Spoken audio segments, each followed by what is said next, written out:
se lance sur les chemins de Compostelle à travers le Limousin. On emprunte le chemin de Vézelay, ça part de Bourgogne et ça va direction Saint-Jacques-de-Compostelle. C'est parti.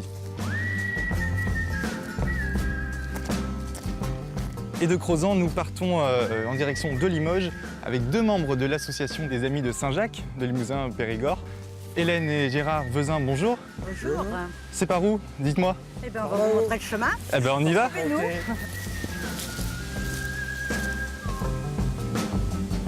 La vallée de la Cédelle, un magnifique point de départ pour nous conter l'expérience des chemins.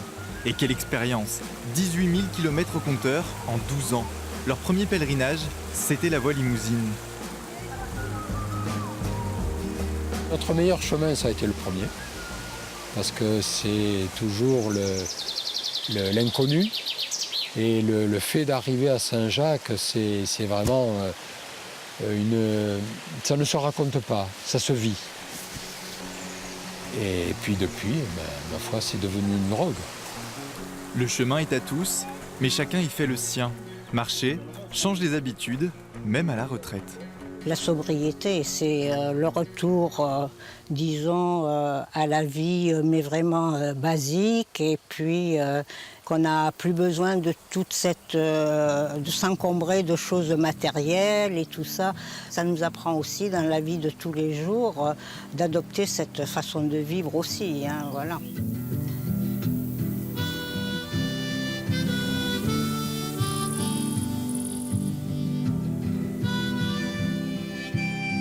Après 20 km de marche, nous atteignons enfin la souterraine. Il n'y a pas meilleur endroit que l'église pour rencontrer des pèlerins. On y signe le registre de passage, sans forcément avoir la foi. Ça fait partie du patrimoine. Quand on marche sur le chemin, au bout de moment, on en a assez. On voit le clocher là-bas. Et c'est le clocher qui nous attire. Et ça aide. Après avoir fait des provisions en ville, ils retrouvent le gîte et la maîtresse des lieux, toujours bien affairée. Moi, je tire le chariot. Alors, je vais prendre votre nom. Ça appelle tous les jours, ça vient à l'improviste, à n'importe quelle heure. À sa table, Claudine Moncuy reçoit 4 pèlerins et 3 amis. C'est un petit peu l'auberge espagnole, bien avant d'atteindre l'Espagne, 7 jours sur 7. Tous les matins, nous prenons le chemin. Tous les matins, nous allons plus loin. On est content d'arriver, de voir la maison ouverte, puis Claudine nous accueillir, nous embrasser et tout. Bon accueil, très bon accueil. C'est vrai. Chaque jour est une surprise. Des fois, voilà, c'est l'Europe qui est réunie autour de la table, c'est sympa, quoi. Ça parle toutes les langues, c'est bien.